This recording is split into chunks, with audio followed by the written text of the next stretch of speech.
Susie Pettit, your certified life and wellness coach, and I have a treat on the show today. I have a guest. Her name is Brenda Reiss, and she is a forgiveness coach. What does that mean, you might ask? Oh, warriors, listen in, because forgiveness is at the base of it all, and we have an awesome and juicy conversation. Yay, thanks for joining us. My journey has been, like a lot of us, right? So we're kind of living the life opposite of what we really know we can do, as what we learn that we can do and be. So what brought me here to forgiveness was kind of synchronicity, in the sense that I was in a lot of pain. Really, I was living the life that I thought I was supposed to live, right? I had been married several times, and I'd been married 3 times and going through the divorce. And that's what kind of got me my wake up. Okay. And I looked at my life then. I'm in my late 40s, kind of right on time, because a lot of us wait until then, or it's just how life happens. Mm-hmm. And I'm looking going, okay, I'm seeing some patterns here, but I don't know what to do with them. And, how can I not pick the same kind of guy? How can I, because I'm thinking the common denominator is me. Yeah. Right. But where do you even start with that? And even going through therapy and different things, I was like, I wasn't getting the right answers.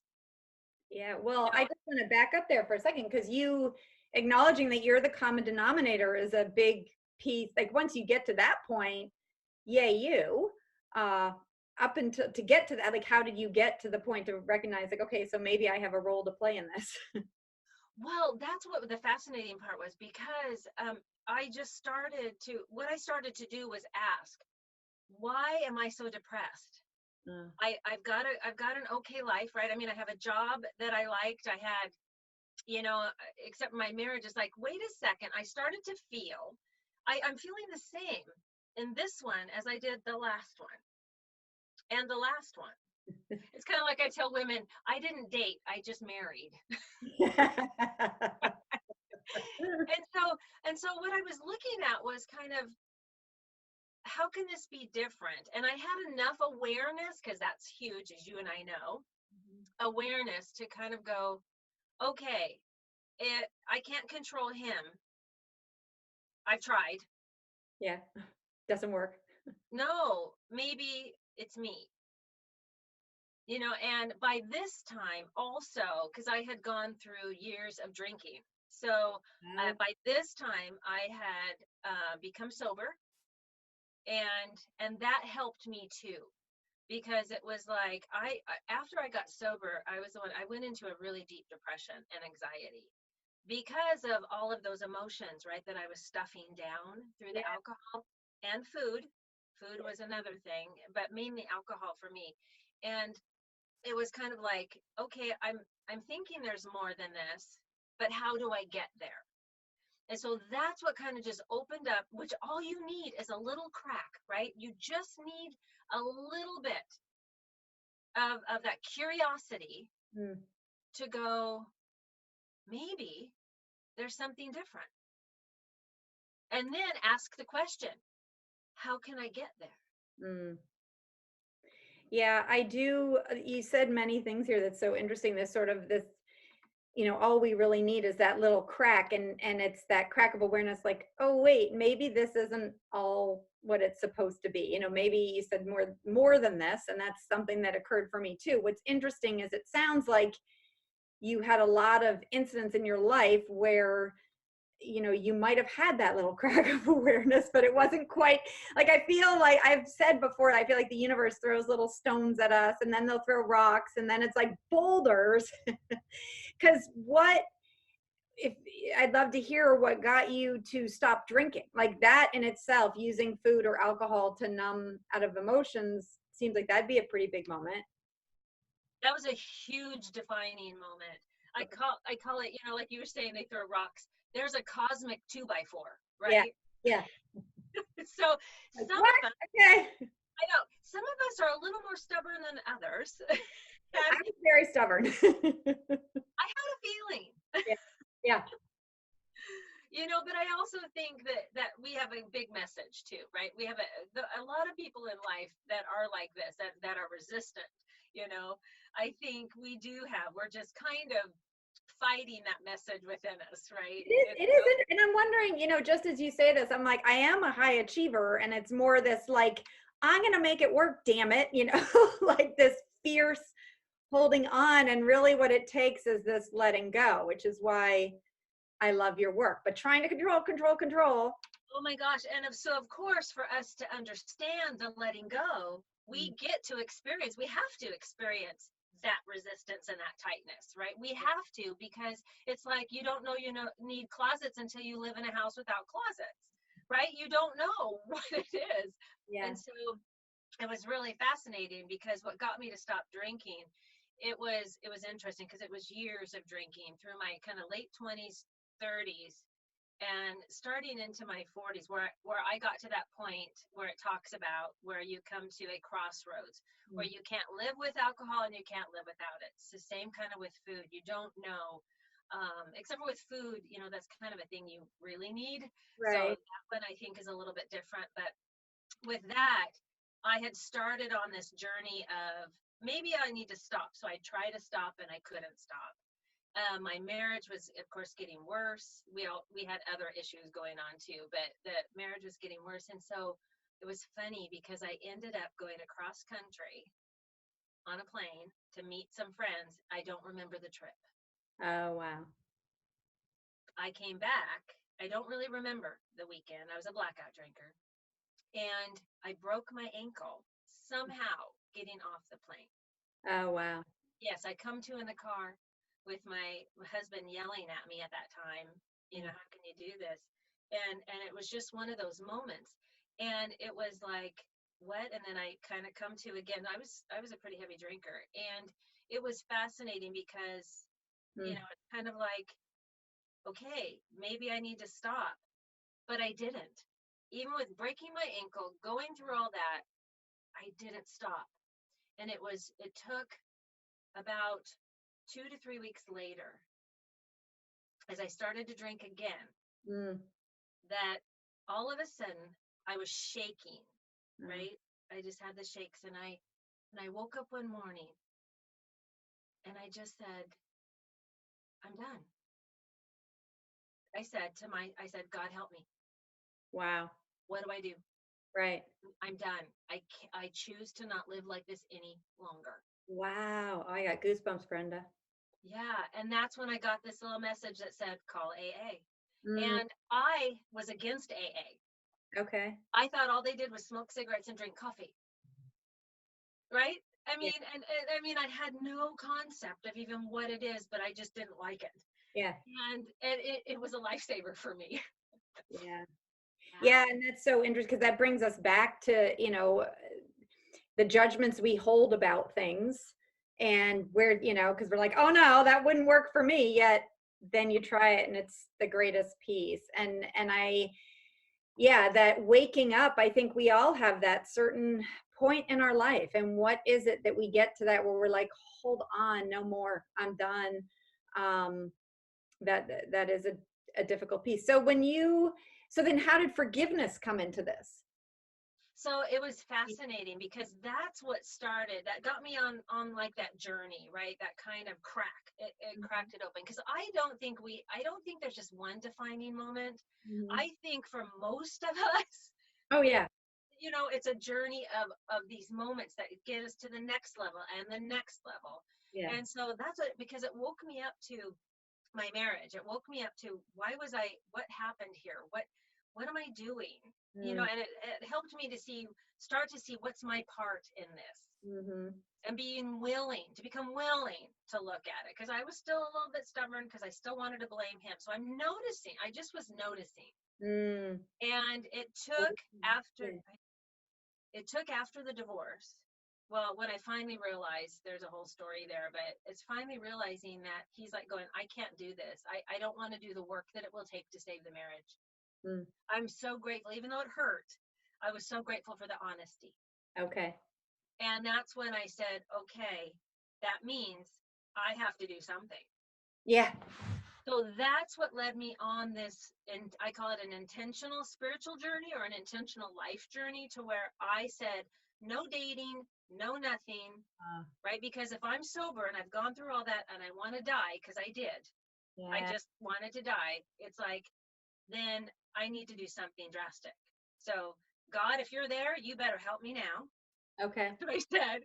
Yeah. And I said, let's do this. And it was beautiful because I was led to different people, different experiences to start learning about myself. And that's where, when I realized that my boss was just like my ex husband, Mm. like my other ex husband, right? That's what woke me up. It was like, this is a pattern.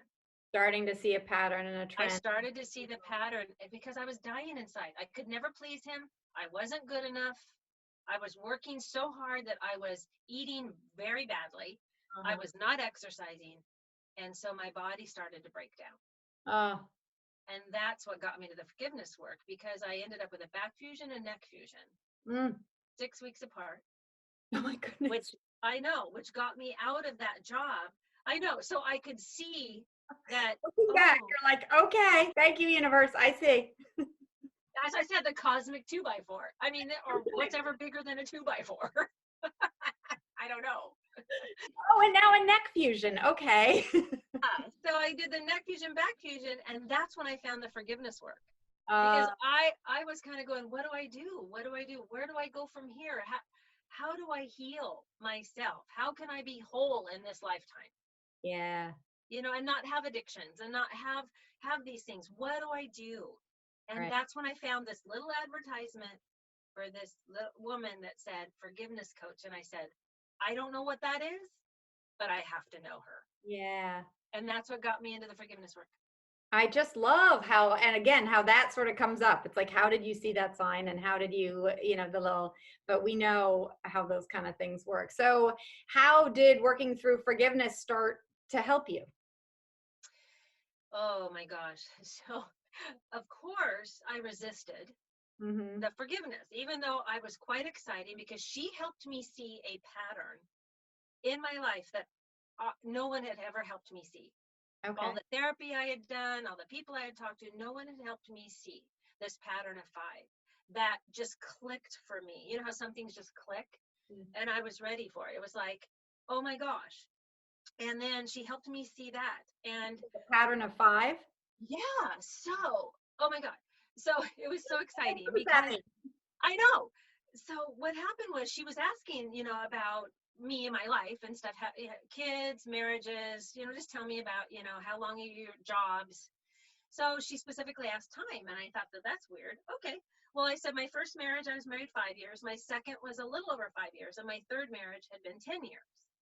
And then my first job that I had was 10 years, and my second was 20 I was in at that time. And she looked at me and she said, what happened when you were 5 years old? I know. And I went, my dad left. Oh, oh, So goosebumps. I know we had been looking at the dad stuff, right? The mom and the dad stuff, but no, not like this. And she said, what happened when he left? And I said, he left me. That's what I said. Oh, And I said that he left the family for another family, my mom's best friend, who had a daughter who was my best friend. oh, And I said, and so, and she said, okay, well, tell me a little bit more. So what I did was, what we determined from that was that there was a time where I only got to see him once because he pretty much disowned us, and I had wanted his attention so bad. My mom said I was always trying to get his attention. And we went and visited one time, and I was looking at the Lori, at the girl who's my age, looks like me, and I'm hearing my father in the other room say, he wanted my brother and sister to come live with him, but not Brenda. And I'm looking at her going, what's wrong with me? Why does he want you and not me? And what we determined from that, because that's not conscious, right? Because we yeah. bury it because it hurts too much. 5-year old, you dig it down deep. Yeah. Yeah, you do. And then what happened was we determined all of this suffering came from these beliefs that were placed at that time of, every man that I love is going to choose another woman over me. I have to work hard to get love. Yeah. I am not worthy of being loved. I am a mistake. Oh, That was the biggie because that feeds that perfectionistic tendencies that I had all my life. yeah. And Well, no one had ever, we hadn't dug that deep before. No one had, or anyway, or I wasn't ready for it, one of the two. And oh my God, Susie, that right there, it just went, oh my God. right. All of a sudden the pattern was opened. And then the good thing is, and then with the radical forgiveness work, I had the 5 steps to help me through that. So Okay. then we started doing the work, I started doing the training, and I started uncovering all of these, these patterns and beliefs, right? I started to be able to heal them Mm, by being aware of them and then being willing to take self responsibility. yeah. That sucked. Really. Really good. I mean, and that's the piece when you at the beginning of the interview you said, recognizing that you're the common denominator. Like that's very hard. That is not easy work. And it's so much easier to blame others. And in this case, to blame your father. I have some biological family, interesting situations too. I'm careful of how I frame it because I have reframed it in my head in a way that works for me, and that is something that I hear in your work. You talk about how you frame your past or how you view your past can affect your current state of anger and resentment. Can you explain that a little? Yes. When I was able to shift my perception Mm, around that past. So when I did the work on my father, it was amazing because that was just a pattern with all the men in my life, right? So all you in this work, all you do is take one situation or one person, mhm, and you can actually shift what they call energetically. You can shift this pattern, and you don't have to work through everybody. That mm, was the cool thing. So the biggest part we decided on, because everybody was representing the same thing. So what the way I got to reframe it was I got to look at the relationship differently. And the way that I did it was the coach says to me, Brenda, because I was complaining, it's like, well, this is what happened in my life because of that. This is what my exes have done, I'm still blaming. And then she said to me, what if your father didn't want to be a father? mm. And I looked at her and I said, well, he had me. He needed to be a father. And she said, well, you're a mom. Have you ever felt like you didn't want to be a mom? And right there, that struck a chord, Susie, because Uh, every woman, everybody I know, when we're honest, yeah. there's times where we don't want to do the mother thing. Well, and it has nothing to do with the kid. No, So absolutely nothing to do with it. I would think that would be freeing, isn't it? Yeah.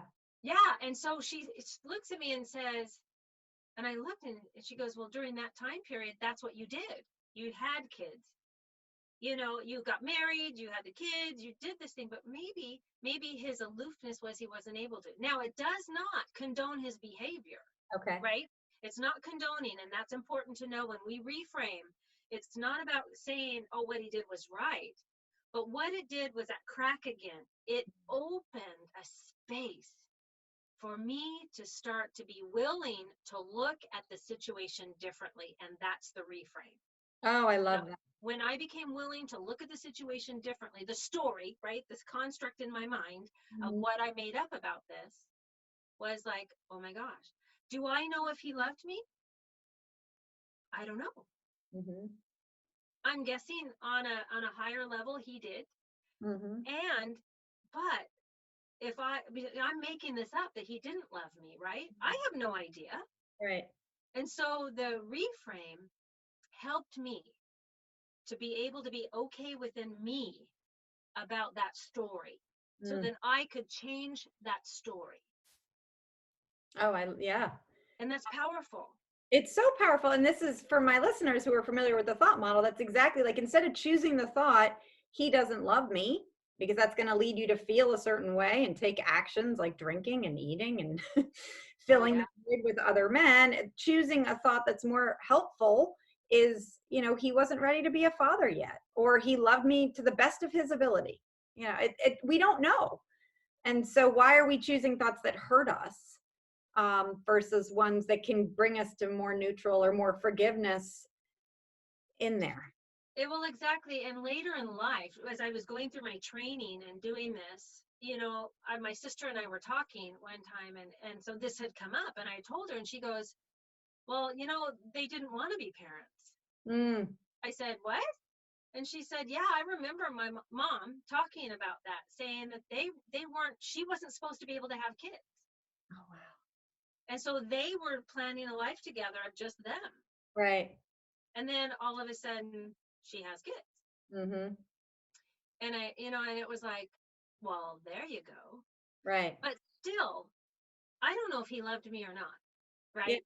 And that was the biggest key was, and then that opened the possibility that maybe he did. Mm-hmm. And let me look at that Mm. thought versus he didn't, Right. right? Because then that fills it up. Then it helps me to go, okay, this is good. And that That's reframe is vital. And yeah, and I guess what I want to point out to people is that forgiveness here, you're saying it's not about condoning his actions or saying, okay, this is fine. I'm going to go walk back into that relationship and have him, whatever it is, or with my past or whoever, whoever you're trying to forgive. But it is this acceptance and reframing of it in order to move forward because it's for you. You're the one feeling all the angst and so could you briefly touch on the 5 steps of forgiveness that Oh, absolutely. Yeah. So the 5 steps in radical forgiveness are about, it's a process, kind of like, I think like your model. It's a process where you tell the story so that you're witnessed and validated. You get to be the victim, right? I get to tell my story of this is what happened to me, not for me. okay And in then this, yeah. And then the second step is being able to feel those feelings.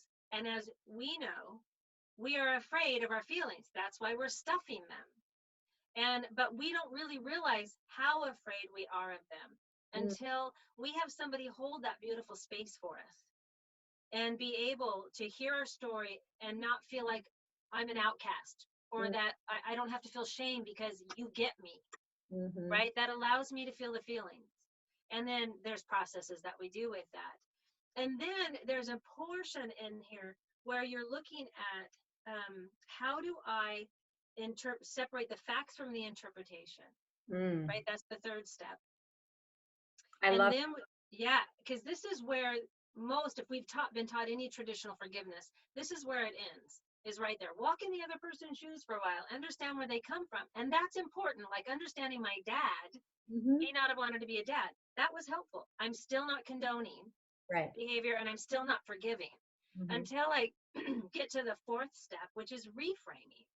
mm, And in that reframe, I'm looking at it from a different perspective. I'm shifting my perspective, saying maybe, just maybe, we chose this dance together. Maybe there was something I needed to learn from him or from that situation. I can't change it, but I sure the heck can change how I view it moving forward. And that's the responsibility piece. And then we move into integration, and which is where we integrate it into our life. Like you have steps to be able to, what action steps can mhm, I take? So it's, when you take those 5 steps and you put in there kind of the philosophies behind them, the first one is awareness, mhm, right? And yeah then it's accountability and self-responsibility. Then it's taking action yeah to simplify it. so Well, what would taking action be like in your situation with your so the father take, yeah, so the taking action was actually doing the work around it. okay So through the process that I teach, there is worksheets, and there's audios. There's the 5 steps that we do. There's the workshops that I do. So that's the action steps. It's writing the letters. There's a 3-letter process that we do that is pretty amazing in how to go through these 5 steps. So there's these different tools, and that's the action steps. okay Also other teachers, like going and finding other teachers and other things.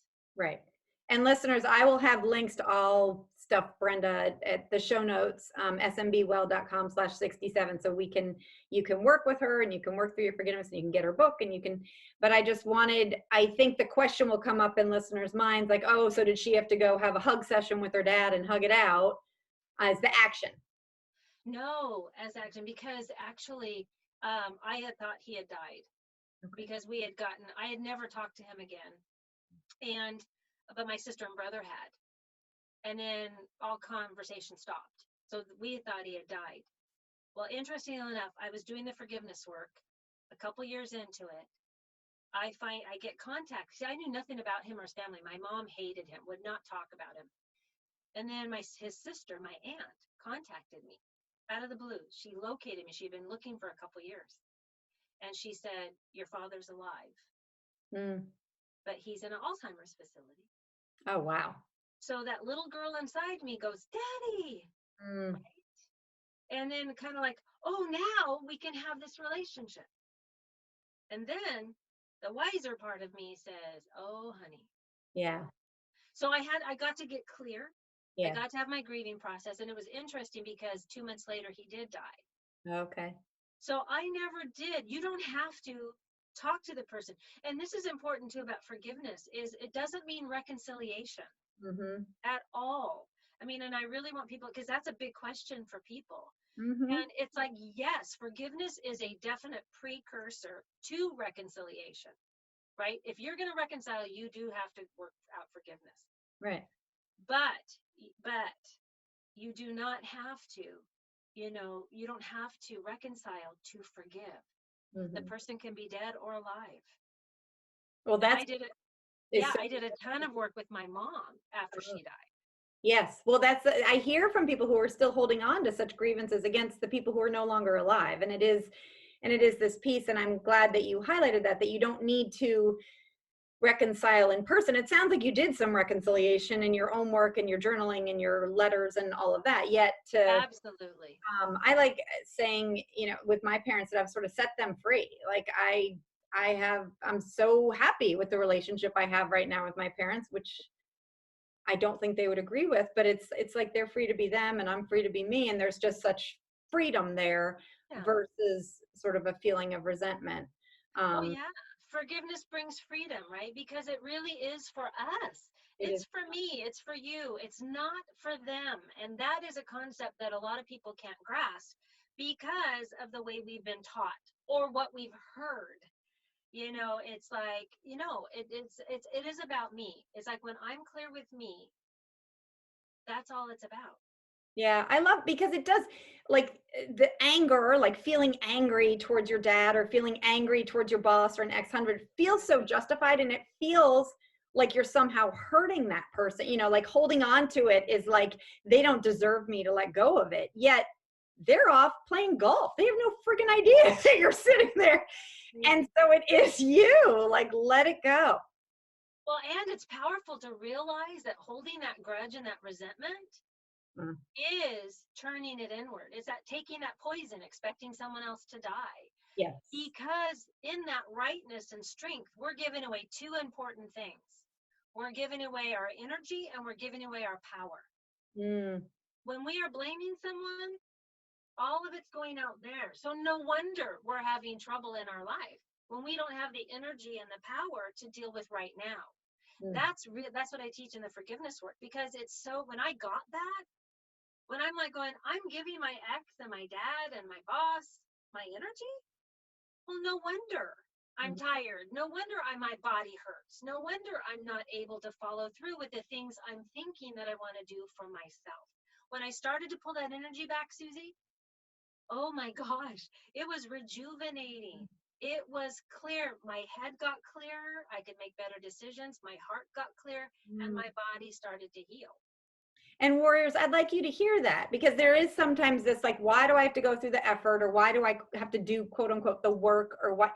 Because the mental energy and mental space you're giving to the anger takes energy and the resentment takes energy and both of us can attest to that when that's gone, it is a feeling of freedom that I haven't experienced before. And it just takes so little energy to love on these people versus and just let them go and not have it held like this tight blanket. And maybe people who are listening don't have these big life experiences that you and I have had. But what I like about your work, you also mentioned how just being aware of how other people in your life trigger you and might be a teacher? Could you speak to that a little? Absolutely, because when you look at it on a, in like if you're looking at the whole thing like a bigger picture, when we're looking at this, everybody is a teacher because it's a huge part. Oh my gosh, another really big part when I started to understand the projection and mirroring aspect of life and relationships, because relationships are for healing. That's what they're for. Relationships are for teaching and healing. Mm. And we're not taught that, right? We're taught the Hollywood model. That's You fall all madly in funny. love. Yeah. Yeah. And everything's, happily ever after or divorced, but we're not taught, but we go through that and we'll get divorce after divorce. And that's what I did, right? I'm learning all the time, but it's the same pattern and I'm not recognizing that, right? So when we're able to see that, like a quick story was my third husband was a real catalyst for me for my growth and healing. Huge, right? Now after the divorce, I wouldn't have said that to you. Yeah. He was my worst enemy. I hated him and I wanted him at the same time. I was torn and, all of that misery. But really, he was because he was such an angry person all the time. Like to other people, charming and wonderful. Everybody loved him. But behind closed doors, angry, very abusive emotionally and energetically, very abusive. But what I saw was after the divorce, when I was able to, all of a sudden, after the divorce happened, plus I went through an FBI investigation because of him. That's another story. So, so I was, I had a lot going on. But afterwards, when it was finally said and done, I was fixing my desk one day, right? And I had one of those, desks, and I was hammering a nail because the drawer was loose. I was hammering a nail, and I hit my thumb. You know how you hit your thumb and you go, Yeah. oh. Yeah. Well, I went into a full out rage Oh, wow. over this. And I took that hammer and I ripped the desk apart. Oh my goodness. And it was right then afterwards, I'm crying, I'm elated, I'm shaking. I'm like, what happened? Like who took over my body? I know. And but I felt so good. Oh. And I realized through this work, oh, he was mirroring for me how angry I was inside that I kept pushing down. Mm. I kept pushing down because I was afraid to go there. And once that was released, I'm like, why didn't I do this sooner? Right? Oh. Because we're afraid that it's only here that Yeah. keeps us stuck. And when I released that, and then after that, when I'd start to feel it bubble up again, I got a tennis racket and I would just hit the couch, right? Oh, And allow it to bubble out. I'm like, oh my God, this is fabulous. it's amazing the difference of allowing emotions versus, yeah, stuffing them down or drinking them down or eating them down or. I know. And even my husband today, a few years ago, I don't have it so much, right? Because I get it out. And yes, I get angry sometimes. Yes, I get resistant. It's like I'm not all, healed. I haven't arrived. Right. But, he would hear the whacking and he'd like wait. And pretty soon he'd come in and goes, are you feeling better? I love it. But I know. And I'm going, absolutely. So Yeah. we project and we mirror all the time for people. And when we create that crack of awareness, we can start to see, Susie, what's in it. So instead of what I do, when somebody really irritates me, like, Mhm. oh, I don't like that person, I have to stop and look and go, oh, okay, what's the mirror here? Because it's not an exact mirror. Yeah. It's a funhouse mirror, like a circus mirror, right? Where you look tall or skinny or, Right. So it's that. And when I can look at that and go, what is in this for me to know? Yeah. Me, right? Yep. It started really shifting and allowing me to be able to get to shifting that perception. Well, and I love that I speak of, if I have a mantra that if it triggers you, it's about you. Yeah, And there you go. it's really that, like, okay, so why is, the postman today triggering me? Or why is what is this about me? Because and then to dig into that a little, you said that your boss, you were like, how is my boss in a replica of my ex-husband, and to see these patterns is where to be open. And you speak of that, having some curiosity and openness, Yeah. which is freeing. I also like how you were just touching on the anger and the work with being open to our emotions. Could you speak a little about how you're not, I've seen you in your writing and in your book about the emotions aren't bad. This is very much a They aren't bad. theme that I also hold, but in our society, it's like, no, no, hide those away, turn that frown upside down.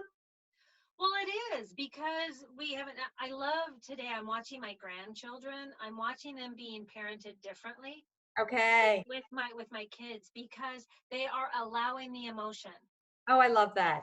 Oh Yeah. my gosh, because I know, because how many of us heard, you know, don't get angry. You need go to your room until you're done. Yeah. Yes, and that don't be a crybaby. Oh, too sensitive. Too sensitive. Come back when you're in a better mood. Yeah. Oh, Yeah, yeah. and it's not encouraged. No. And so we're taught that. So that's some conditioning that we get to overcome. Yeah. And what I found was I was stuffing it, even though I could cry at commercials and cry at weddings and do the I was allowing that out. But what I found as I was doing this work and doing some other energy work that I do with people, I found it's almost like you have a trap door in your heart. Mm, It's almost like we have this space that we don't let people in. So you can be up here, but over here is where my secrets are. mm, This is where my shame and guilt is. This is where, if you knew who I was, you would reject me like other people and abandon me like other people. oh, yes. That's what I had found. And it's being able to tap into that. And that's what that mirroring and projection is actually helping us do, Mm, is it is helping us to be able to see what is unconscious to bring it conscious. Because mm, we've done a great job, and we had to. For survival's sake, we had to stuff that down to be able to live in the households and live in the life that we live. Because some people have really lived horrendous lives, and some can say that they haven't lived as horrendous of a life. But we've all had trauma, yes. and so there's no order in trauma. We don't need to And judge. no. And so to be able to tap into that feeling, that's where that curiosity comes in. Is like, and allow that little anger to come up. If I'm angry, I don't have to jump to the positive because I'm doing a spiritual bypass. I'm doing a bypass of my emotions. I'm like going, oh, I need to be all good and Yeah. loving and kind, because that's what a lot of people were taught. Mm-hmm. Just be a good girl. Oh, yeah. And it was like, I am being a good girl. I'm Mm-hmm. telling you that what you're doing is irritating me, and I'm going to allow this feeling up, and then I'm going to look at my part. What is in this for What was me? I thinking to feel irritated? I'll own that. But right now I'm Right. feeling irritated and I need to process that. Or right now I'm feeling frustrated or disappointed or sad or yes. And to say that, not I am sad or I am frustrated, say I feel. Mm-hmm. Once we change, like you do, once we change that wording and make it more conscious, make it us aware of that wording, it started to shift a lot for me. Mm-hmm. I love that. Yeah, it really is. And just that, and then we can be kinder to ourselves because we're not always shoving it down. That message, that I just backtracking a little, you said, that sort of inner voice in there that's like, oh, if they knew the real me, and that shame, that tends to be that sort of reoccurring, like almost river underneath what's going on. And I do find that middle age is a great place to be like blasting out of that. I'd be interested to hear of your experience with that, or if you have felt the same thing. I've totally felt the same thing because as I was doing this journey, right, and I was kind of being taken some different places, understanding in indigenous tribes and countries, women a lot of the times were celebrated in their wisdom years, Hmm. which is menopause, right, which is late 40s, 50s into 60s and beyond. We start our journey into that. We are no longer kind of wearing that mom hat, right? We're not needed Yeah. as much unless we want to be needed, right? Unless we're making that need happen. Right. But Important. we're not, and it's important. And because I realized what I was doing in that respect, because I was doing that too. It was like I needed to be needed because Yeah. wait a minute, who am I if I'm not? I was Yeah. scared to death to know who is in here. Yeah. That, And then very curious about it on the other side. And then going, who am I? What am I? Who am I? Without these hats, if I take them off, oh, here I am. yeah. And I got so curious. Of course, it was a little scary. I was going to say that's a lot of fear right there. I know with my clients and myself before I was working with a coach where there's a lot of fear like, "Oh my gosh, what if I am me?" And I do remember that is one thing my ex and my parents kept saying to me. They're like, "We want the old Susie back." And I was like, "But the old Susie was this shell of a like people pleaser perfectionist." It was, and you do have that fear that things are going to change. But on the other side, is just this freedom and this authenticity. And I love drawing attention to how the wisdom of women is revered, because that's exactly what it is. And if we can sort of see that fear and acknowledge, like, okay, yeah, I have been a mom for all these years, or I have been a high earning CEO, or whatever it is that we've defined ourselves as, to try to come back and see what lights us up. I love one of your steps here in forgiveness is discover your joy, and what is it that you're passionate about, and having that allowance to let yourself think of what you're passionate about. Because I know for many years as a mom or as a really a woman in the society, it's like put your needs aside and Right. let's care for everyone else. But to come back into this beautiful welcoming place where we can just start to say, okay, what is neat about me, what do I like, and going there. Yeah. Oh, yeah. When I left my ex, I didn't know what I liked. Yeah, so I scary. didn't know. It's so scary. It's like, and I was afraid. That was my fear, that deep fear. I wanted to die, right? Because it's like, I did not know who, I mean, it was like elevated 10 times. It was like, I did not know what kind of food I liked. I didn't even know, because all his dreams were my dreams. All his thoughts were my thoughts, and it was like, wow, I could excel at work, but in my personal relationships. And that's something that was really important for me to know, because I could do okay there. I could stand in power there, but not at home. And that was another mirror for me.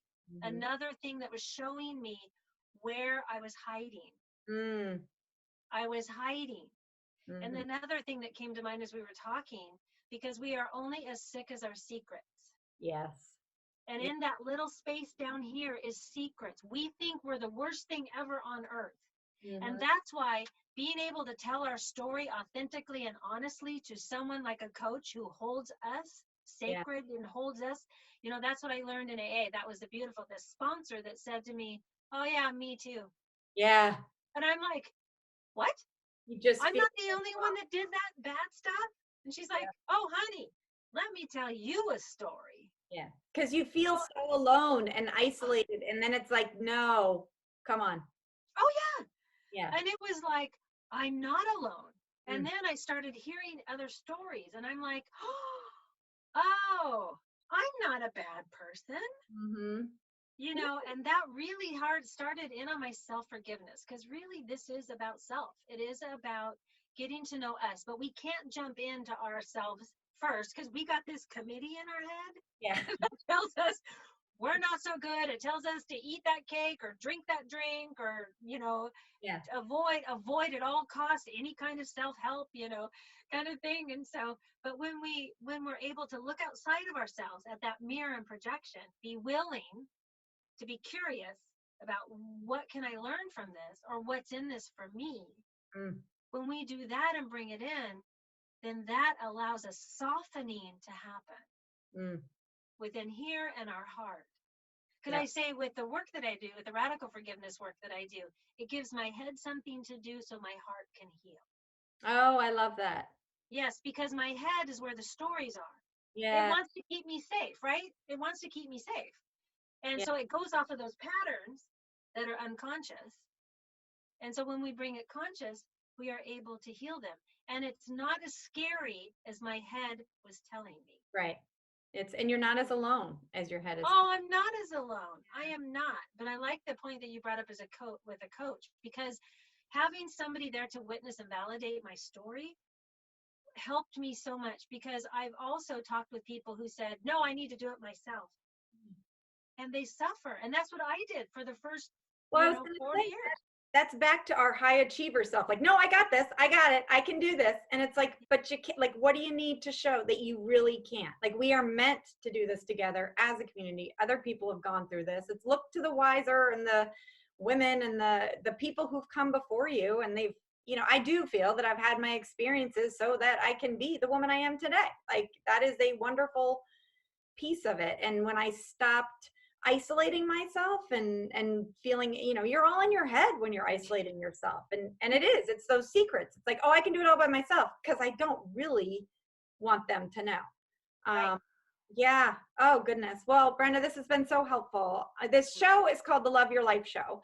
And forgiveness really is one of those crucial pieces to be able to take those steps back towards loving the life that you're living. And as you said, you had many dark days wondering, like, is this all there is? And warriors, if anything in this interview has resonated with you, please check out the show notes and Brenda's work, because there is more than this. If you're not feeling great, there is a place of freedom over there. Brenda, do you do anything every day to sort of set yourself up for success and to live that life you love? Absolutely. So what I do every day is I wake up in gratitude. Okay. So my first thought is when I wake up, and this is how I've learned to do this, to create the habit of the first words that I say is thank you for a fabulous, fantastic day. Oh, neat. Right? I do that because, with our dreams and Yeah. stuff, sometimes we wake up weird. So Yeah. I do that. Thank you for a really fabulous day. Then for me, I will go into thank you for taking care of. So into like a little prayer for my kids, the grandkids. I do that and me before I Yeah. get out of bed. Oh, good. I just take a couple minutes because that sets my body and my mind. And Yeah. then what I like to do is I like to do a little movement for myself because Mhm. we've been laying there. So I like to do some sort of, whether it's stretching or just movement. And then I journal Okay. and then I journal and meditate. Even sometimes it's only for 10 minutes. I sit there. Now my mind is a very busy mind. Me And too. most of my life I've had anxiety. I've had this low level anxiety. So sometimes it's a little hard to sit there. So I'll put on music that Okay. helps my mind. But I'll sit there for just even 10 minutes. And what that does is like, okay, now I can go forward. Now you're set. So you said you journaled before you meditated, right? Yeah. Yeah, Yeah. I do like that. I like emptying my head. It helps my active mind be a little less active. Yeah, it does. It gets it all out, right? It's Yeah. for me, it's so important. And are And you then I writing can with a hear. certain prompt, or you're just dumping your brain out? I'm just dumping the brain. Yeah. Okay. That's all I'm doing is like, I'm feeling this, I had that, blah, blah, blah. And what am I going to do to whatever is coming out? I felt that I used to do the prompts, and I think that the prompts are important, Mhm. especially if you're sitting there going, I have nothing to write. The prompts Well, are the very prompt helpful. would be, what am I thinking about? And then it's like, oh, wow. Oh my gosh, I know. That was interesting. Exactly. Well, thank you. And dear warriors, please again, check out the show notes and check out Brenda's work, because it is wonderful and it's freeing, and we can all use a little more forgiveness in our life. Thank you, Brenda. Thank you so much, Susie.